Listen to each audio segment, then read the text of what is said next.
ध्यायेन् नित्यं महेशं रजतगिरिनिभं चारुचन्द्रावतंसं रत्नाकल्पोज्ज्वलांगं परशुमृगवराभीतिहस्तं प्रसन्नं पद्मासीनं समन्तात् स्तुतममरगणैर्व्याघ्रकृत्यं वसानं विश्वाद्यं विश्ववन्द्यं निखिलभयहरं पंचवक्त्रं त्रिनेत्रं। श्रावण मास में प्रभात की इस मंगल वेला में आप सभी दर्शकों का स्वागत, वंदन एवं अभिनंदन। सुप्रभातम कार्यक्रम में मैं हूं आपके साथ गवीश द्विवेदी।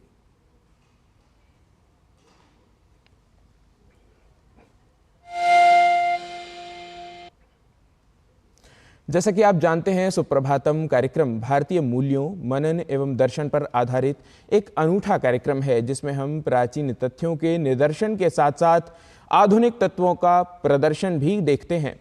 यहाँ ऐसी जानकारियाँ हमें देखने व समझने को मिलती हैं जिससे हम भारतीय ज्ञान परंपरा को समझने की सही दिशा में अग्रसर हो पाते हैं। तो देखने और दिखाने के क्रम में सबसे पहले आइए जान लेते हैं समय चक्र को, अर्थात सुप्रभातम के पहले प्रभाग आज के पंचांग को। आज का पंचांग युगाब्द 5126, विक्रमी संवत 2081, शक संवत 1946, दक्षिणायन, श्रावण मास, शुक्ल पक्ष, प्रतिपदा तिथि, सोमवार, अश्लेषा नक्षत्र। आज का दिन आप सभी के लिए मंगलमय हो। और पंचांग के बाद आइए अब देख लेते हैं जीवन हेतु उपयोगी शिक्षाएं सुभाषित के माध्यम से। अव्याहृतं व्याहृताश्रेयाहुः सत्यं वदेद्व्याहृतं तद्वितीयम् प्रियं वदेद्व्याहृतं तत्तृतीयम् धर्म्यं वदेद्व्याहृतं तच्चतुर्थम्। बोलने से न बोलना अर्थात मौन रहना अच्छा कहा गया है। यदि बोलना ही पड़े तो सत्य बोला जाना चाहिए। इसी तरह सत्य और प्रिय बोलना तथा प्रिय बोलने के साथ साथ धर्म सम्मत या नैतिकता से पूर्ण वचन कहने को श्रेयस्कर कहा गया है। Silence, it is said, is better than speech. If speak you must, then it is better to say the truth. If truth is to be said, it is better to say what is agreeable. And if what is agreeable is to be said, then it is better to say what is consistent with morality. और सुभाषित में जीवनोपयोगी बात सीखने के बाद अब समय हो चला है हमारे विशेष प्रभाग भारतीय ज्ञान परंपरा का। मित्रों, हमें अपने आहार में पौष्टिक पदार्थों का ही सेवन करना चाहिए ताकि शरीर को पोषक तत्व मिल सकें और शरीर पुष्ट तथा बलवान बना रहे। हमारे शरीर को जिन पोषक तत्वों की आवश्यकता होती है उनको विटामिन यानी खाद्योज तत्व कहा जाता है। आइए जान लेते हैं उन मुख्य तत्वों के विषय में हमारे सहयोगी नीतीश भारद्वाज की इस रिपोर्ट के माध्यम से।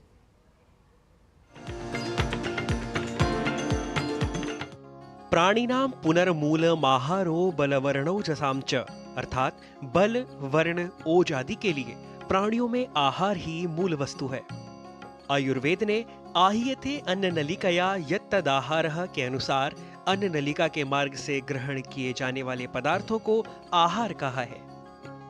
आहार में हमें पौष्टिक पदार्थों का ही सेवन करना चाहिए ताकि शरीर को पोषक तत्व मिल सके और शरीर पुष्ट तथा बलवान बना रह सके।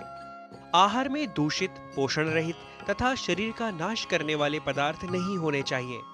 ऐसे पदार्थ अभक्ष्य यानी न खाने योग्य माने गए हैं। भक्ष्य पदार्थ वे ही होते हैं जो शरीर का पोषण करके स्वास्थ्य की रक्षा करते हैं और शरीर में कोई व्याधि पैदा नहीं होने देते, बल्कि रोग प्रतिरोधक शक्ति पैदा करते हैं। शरीर को जिन पोषक तत्वों की आवश्यकता होती है उनमें विटामिन यानी खाद्योज तत्वों का नाम उल्लेखनीय है। आज हम बात करेंगे इन तत्वों वाले पदार्थों के विषय में, साथ ही इन तत्वों के सेवन से शरीर को क्या क्या लाभ होते हैं और इन तत्वों के न मिलने पर शरीर को क्या क्या हानियां या व्याधियां होती हैं। विटामिन को हिंदी में खाद्योज कहा जाता है। इन्हें जीवनीय द्रव्य भी कहा जाता है। जो विभिन्न खाद्य पदार्थों, अन्न, फल, शाक, दूध आदि में अलग अलग वर्ग और मात्रा के अनुसार पाए जाते हैं।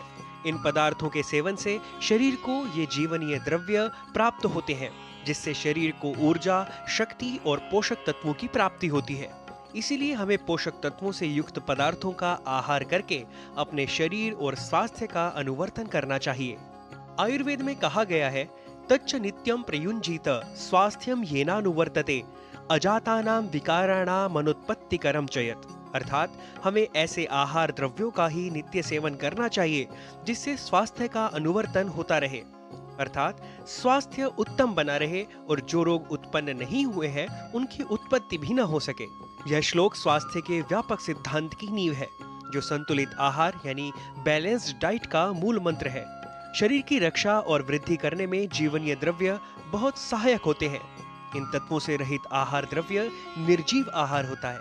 वैसे तो ये द्रव्य कई प्रकार के होते हैं, पर आज उनमें से कुछ मुख्य जीवनीय द्रव्यों की हम बात कर रहे हैं। सबसे पहले बात करते हैं विटामिन ए के बारे में।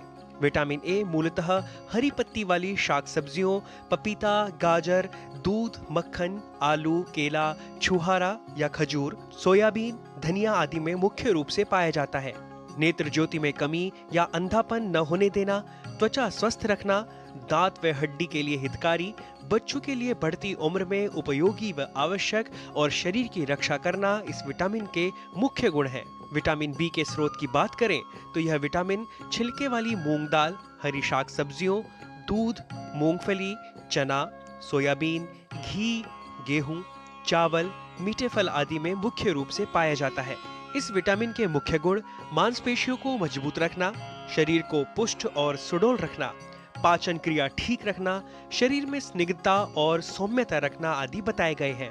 विटामिन सी के अभाव में रक्त विकार एवं त्वचा रोग होने की संभावना होती है, अतः इसके लिए नींबू, संतरा, आंवला, पत्ता गोभी, टमाटर, अंकुरित अन्न, हरा धनिया, हरी मटर, कच्ची सब्जी का सलाद, अमरूद आदि का सेवन करना चाहिए।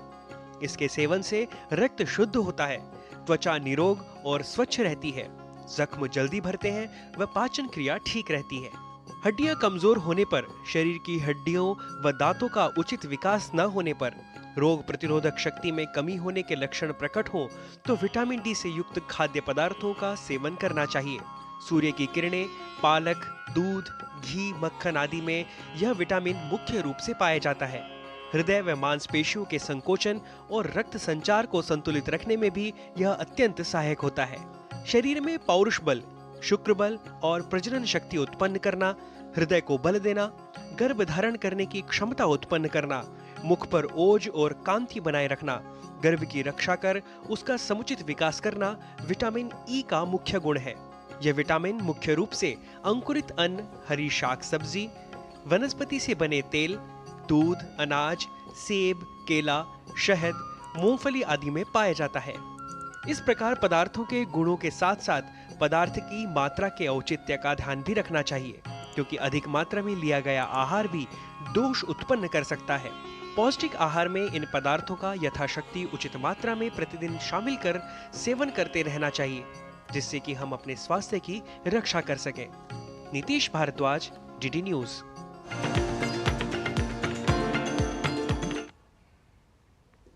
और भारतीय ज्ञान परंपरा प्रभाग में आयुर्वेद में विटामिन की बात जानने के बाद अब चलते हैं अपने स्वास्थ्य प्रभाग की ओर। विश्व स्तनपान जागरूकता सप्ताह मनाया जा रहा है। माँ का दूध शिशु के स्वास्थ्य के लिए आवश्यक है। आइए समझते हैं कि माँ के दूध से शिशु को क्या लाभ होते हैं और स्तनपान का क्या महत्व है, हमारी इस रिपोर्ट के माध्यम से।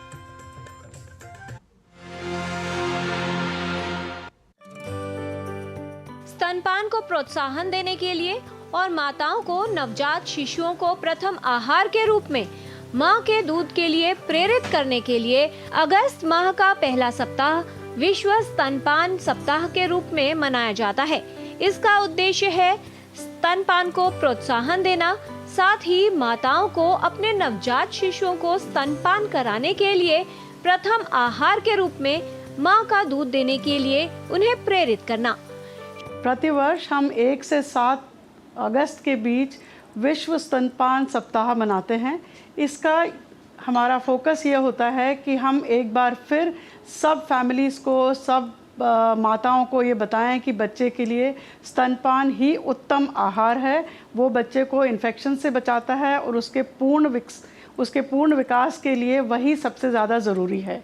इस साल की थीम है क्लोजिंग द गैप। तो जहाँ कहीं भी हमें कोई गैप मिल रहा है, अस्पताल में अगर ठीक से बताया नहीं जा रहा है, एंटीनेटल क्लिनिक्स में अगर माँ को स्तनपान के बारे में नहीं बताया जा रहा है, जहाँ कहीं भी गैप्स हैं उनको क्लोज़ करना है ताकि हम स्तनपान जो है पूर्णतः 6 महीने तक हर बच्चे को मिले। शिशु के जन्म के पश्चात शिशु को स्तनपान कराना एक स्वाभाविक प्रक्रिया है, लेकिन पहली बार मां बनने वाली स्त्रियों को आरंभ में स्तनपान कराने के लिए सहायता की आवश्यकता होती है।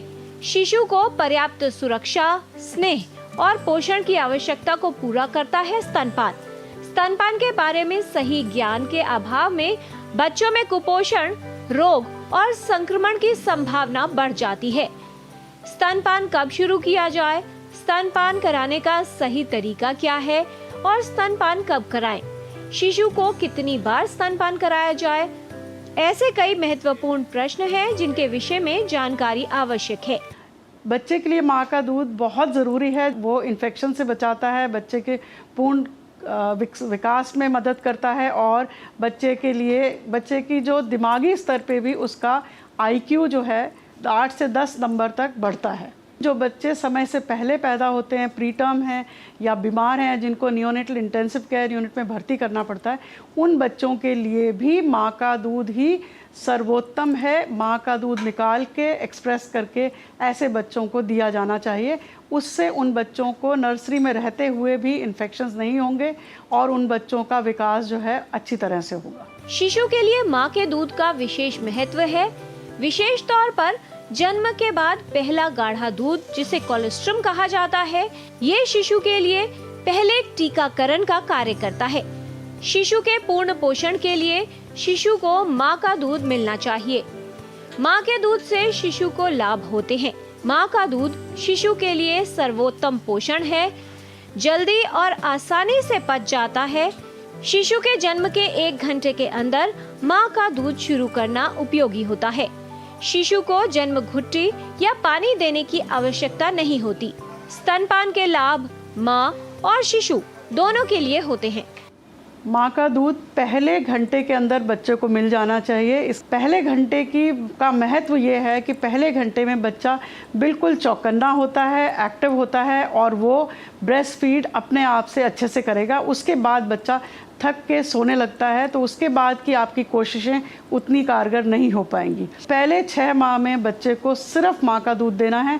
ऊपर से कोई पानी, किसी तरह की घुट्टी, शहद, किसी भी चीज़ की और ज़रूरत नहीं है। 6 महीने तक सिर्फ अपना दूध पिलाना है। उसके बाद पूरक आहार शुरू करना है, लेकिन अपना दूध पिलाते रहना है और वो 2 साल तक उसे अपना दूध पिलाना चाहिए। इसके बाद भी अगर माँ या बच्चा कोई भी चाहता है कि और दूध आगे पिलाना है तो इसमें कोई दिक्कत नहीं है, वो पिला सकते हैं इवन अप टू 5 इयर्स। जब भी बच्चा बीमार है तो उसको माँ के दूध की और ज़्यादा आवश्यकता है, क्योंकि उसमें वो तत्व हैं जो उस बच्चे को ठीक होने के लिए, हील करने के लिए, माँ के दूध में वो सब तत्व हैं, इसलिए उसको माँ का दूध ज़रूर पिलाना चाहिए। शिशु को माँ का दूध पर्याप्त मात्रा में मिल पाए, इसके लिए स्तनपान कराते समय माँ और शिशु की अवस्था सही होनी चाहिए। बच्चे का माँ के द्वारा स्तनपान कराना बच्चे के लिए ही नहीं, माँ के स्वास्थ्य के लिए भी उपयोगी है। जिन बच्चों को स्तनपान का लाभ मिलता है, उन्हें दस्त, संक्रमण और निमोनिया होने की संभावना कई गुना कम हो जाती है और ऐसे में यदि बच्चा बीमार हो तो वो जल्द ठीक हो जाता है। बीमारी का प्रभाव कम रहता है। नवजात शिशु और बच्चों को पर्याप्त सुरक्षा, स्नेह तथा पोषण की आवश्यकता होती है, जिसे पूरा करता है स्तनपान। स्तनपान कराने से माँ और शिशु के बीच भावनात्मक संबंध गहरा होता है। शिशु के बेहतर स्वास्थ्य और बीमारियों से बचाव के लिए अपने शिशु को पूर्ण स्तनपान अवश्य कराएं। किरण भारद्वाज, डीडी न्यूज।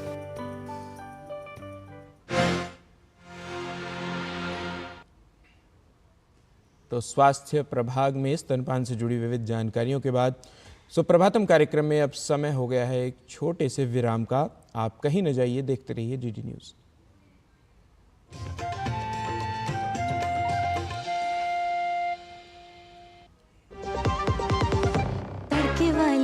भोली भाली मेहनत वाली असली तड़के वाली, ये तो बड़ी समझदार बड़ी होशियार MDH के सही टेस्ट का असली taste MDH ginger garlic paste. मैं क्या जी सब जानते हैं, जहां दिखे मारियो, अपना समझ के खा लियो। स्वाद से सबको दीवाना कर दे, दीवाना कर दे। पता का चाय, गजब का स्वाद।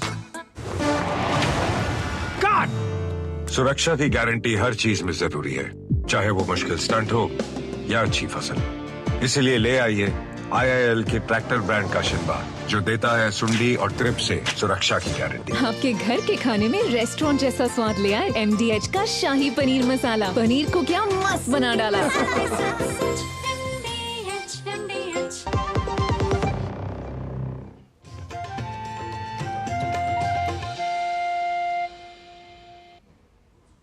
विराम के बाद आप सभी का स्वागत है सुप्रभातम कार्यक्रम में। बात अब योग प्रभाग की। शिशुओं और बच्चों के लिए सही पोषण आवश्यक है ही, साथ ही बच्चों के उत्तम स्वास्थ्य के लिए योग का भी विशेष महत्व है। बच्चों के स्वास्थ्य के लिए कौन कौन सी योगिक क्रियाएं हम कर सकते हैं, ये देखते हैं इस विशेष योग प्रभाग में। आज हम बच्चों के लिए कुछ आसन देखेंगे, जिससे कि बच्चे भी हमारे साथ साथ एक्टिव बने, और क्योंकि उनकी ये बढ़ती उम्र है, ये उनके लिए बहुत ही लाभकारी होगा। जिसमें पहला है पर्वत आसन। इस प्रकार हम बैठे बैठे ही करेंगे, जैसे कि नाम से ही पता चलता है। पर्वत आसन यानी कि माउंटेन पोज। माउंटेन, पर्वत जिस तरह ताकतवर होता है, इस तरह आप शारीरिक और मानसिक रूप से इसका अभ्यास करेंगे तो ताकतवर बनेंगे। आपका कंसंट्रेशन अच्छा होगा, आपकी बैठने की मुद्रा, आपका पोस्चर अच्छा बन जाएगा। तो सुखासन में बैठ जाएं इस प्रकार। अपने दोनों हाथों को इस प्रकार बाजू में फैलाएं, एक बिंदु पे नजर टिकाएं, धीरे से सांस भरते हुए हाथों को ऊपर ले जाकर नमस्ते कीजिए। अब देखिए आपका आकार एक पर्वत जैसा बन गया। बहुत ही आराम से आंखें बंद कीजिए और धीरे से आंखें खोलिए। सांस छोड़ते हुए हाथों को नीचे ले आए। इसका आप 4 बार अभ्यास करें इसी प्रकार, 4 रिपीटेशन। दूसरा कोबरा पोज यानी कि भुजंगासन। जैसे नाम से ही पता चलता है, इस पोज को जब हम करेंगे, इस आसन को करेंगे, तो हमारा आकार एक कोबरे के जैसा बनेगा। कोबरा की खासियत है उसकी रीढ़ की हड्डी, वो बहुत ही लचीली होती है। इसका नियमित अभ्यास करने से आपकी भी रीढ़ की हड्डी बहुत लचीली हो जाएगी, और साथ में ये आपके पाचन शक्ति को भी बहुत बेहतर बनाएगा, जिससे आपकी भूख अच्छी होगी और आप जो भी खाएंगे आपको हजम हो जाएगा। आइए देखते हैं कैसे करना है। इस प्रकार धीरे से पहले लेट जाएं, फिर अपने पेट के बल आ जाएं। अपने कपाल को मैट पे रखें, हाथों को दोनों बाजुओं में रखें, पैरों को जोड़ दें और धीरे से सांस भरते हुए ऊपर की ओर जाए। मन में गिनती कीजिए, धीरे से सांस छोड़ते हुए नीचे आ जाए पूर्व स्थिति में। तो ये था आपका कोबरा पोज। इसका भी अभ्यास आप 4 बार करें। तो देखा आपने ये आसन कितने मजेदार थे। इनका नियमित अभ्यास करने से आप बहुत ही अच्छा महसूस करेंगे। तो अपने बच्चों को अभ्यास कराएं और नियमित रूप से उनके साथ करिए। आपके देख रेख में उनका भी अच्छा अभ्यास होगा और आपका भी अभ्यास हो जाएगा। आप भी कर सकते हैं। और अब बारी है कुछ प्रैक्टिकल टिप्स जानने की। तो आइए जानते हैं पूज्य गुरु माँ डॉक्टर हंसा जी योगेंद्र से। नमस्कार। बच्चों के साथ उनके पास बैठकर उनका टाइम टेबल बनाना बहुत ज़रूरी है। कब वो खेलेंगे, कब वो पढ़ेंगे, कब वो माँ बाप के साथ में होंगे, कब घर के काम के साथ में अपना हाथ बटाएंगे। वो छोटी छोटी चीज़ें अगर उनके साथ सोच कर ली जाए टाइम टेबल बनाकर, तो बच्चों को बहुत सही लगता है। वो उन्हें पता होता है कि कब क्या करना। धीरे धीरे उनकी आदत पड़ जाती है। दूसरा, स्टडी टाइम को एक लंबा ना करें। एक साथ लंबा बैठ के आधा घंटा पढ़ रहे हैं, ये उनके लिए कठिन है। हर 10 मिनट में थोड़ा बच्चा खड़ा हो जाए, थोड़ा इधर उधर कूद के आ जाए। 5 मिनट भी नहीं, मगर 2 मिनट ही सही। जब बेड के ऊपर गुलाटी मार के ही आ जाए, जरा अगर कूदम कूद कर लिया हो तो वो उसके लिए बहुत अच्छा रहेगा और फिर स्टडी करेगा तो फ़ायदा करेगा। तीसरा, बच्चे को थोड़ा थोड़ा मुंह में खाना देना भी उतना ही ज़रूरी हो जाता है। घर का स्नैकी फूड, जैसे गाजर ही खा लिया या ककड़ी चबा ली गई या कुछ भी ऐसे कुछ स्नैकी खाना, तो वो ज़्यादा सही रहेगा पढ़ते वक्त भी। ये छोटी छोटी बातें हैं। बच्चे एक साथ लंबा नहीं बैठ सकते, उन्हें थोड़ा थोड़ा करके बिठाना होता है। एक साथ बहुत पन्ने नहीं पढ़ सकते, आधा पन्ना पढ़ा और उठा, ये करना होगा। और जो भी कुछ करें उसकी तारीफ करें, बच्चों को एनकरेज करें, तो बहुत फायदा होगा। नमस्कार। कहते हैं परिश्रम से कुशलता और सफलता दोनों प्राप्त होते हैं, और संस्कृत भाषा सीखने के समय एकाग्र होकर कुशलता के साथ परिश्रम किया जाए तो आप शीघ्रता से संस्कृत को उसके सही स्वरूप के साथ बोलना, पढ़ना और लिखना आरंभ कर सकते हैं। आइए इसके लिए अभ्यासार्थ देखते हैं संस्कृत पाठशाला की कक्षा में हमारे सहयोगी नारायण दत्त मिश्र की इस प्रस्तुति को।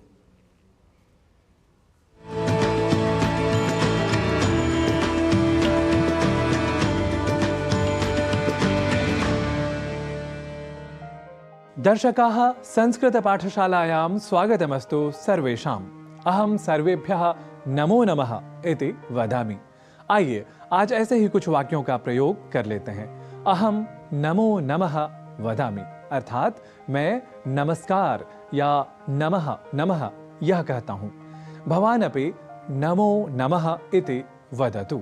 इसका अर्थ है आप भी नमो नमः यह बोलें।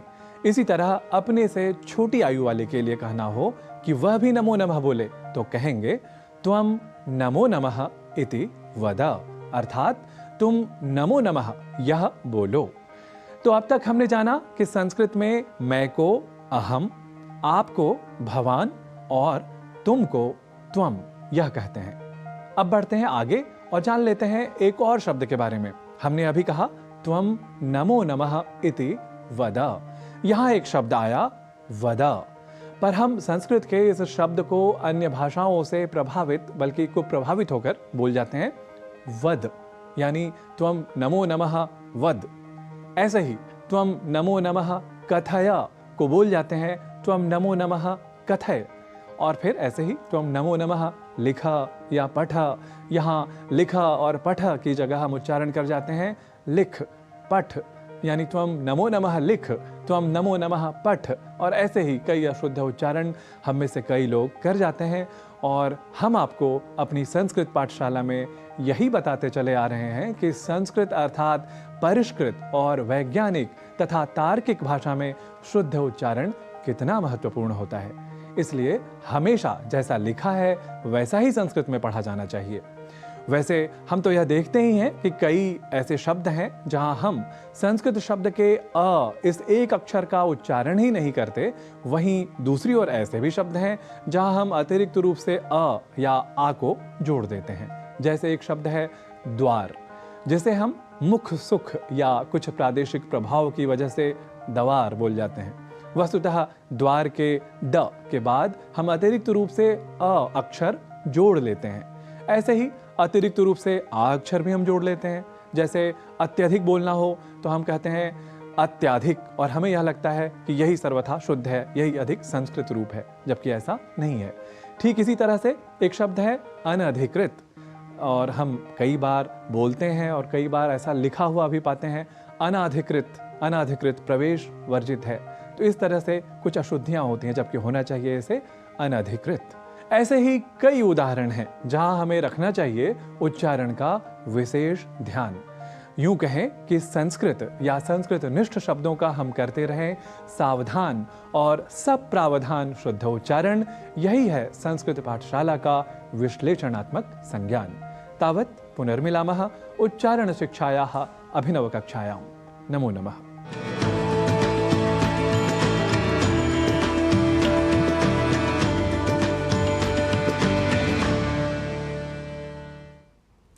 और संस्कृत पाठशाला में शुद्ध अशुद्ध प्रयोगों के बारे में जानने के बाद कार्यक्रम को बढ़ाते हैं आगे, लेकिन उससे पहले ले लेते हैं एक और अल्प विराम। आप कहीं न जाइए, देखते रहिए सुप्रभातम।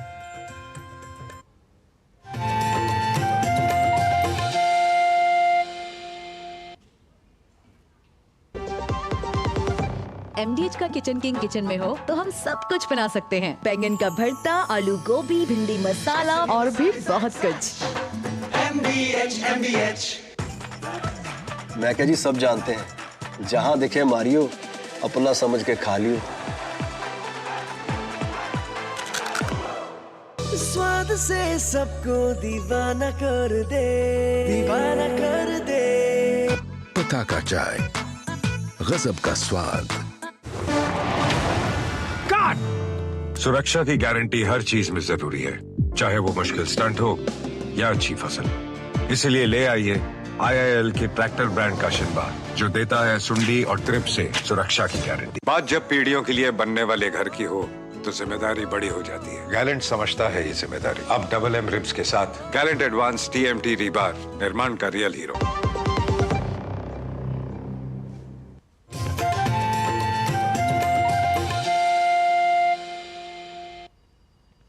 विराम के बाद पुनः आप सभी का स्वागत है सुप्रभातम कार्यक्रम में। जैसा कि हमने पंचांग में जाना था कि भारतीय पंचांग के अनुसार आज श्रावण मास शुक्ल पक्ष की प्रतिपदा तिथि है। आज श्रावण का तीसरा सोमवार है।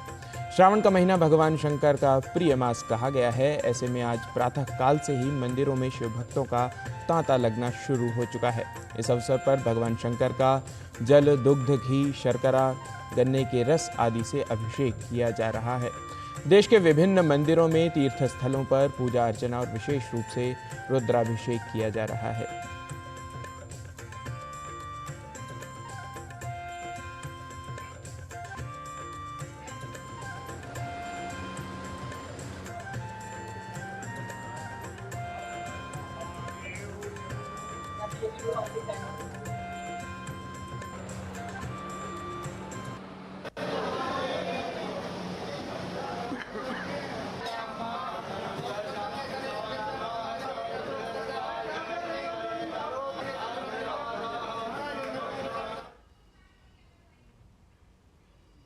श्रावण मास की महिमा अपरंपार, शिव की कृपा से हो सबका उद्धार। धन्य हो यह सोमवार, शिव की पूजा का उपहार। श्रद्धा से भर दें हृदय, करें मंगलमय हर संसार। इसी के साथ सुप्रभातम कार्यक्रम में देखने व दिखाने के क्रम को देते हैं विराम। पुनः आपसे इन्हीं प्रभागों के साथ नए विषय, नई सामग्री को लेकर होंगे उपस्थित। तब तक के लिए मुझे व मेरे सहयोगियों को दीजिए अनुमति और आप देखते रहिए DD न्यूज़।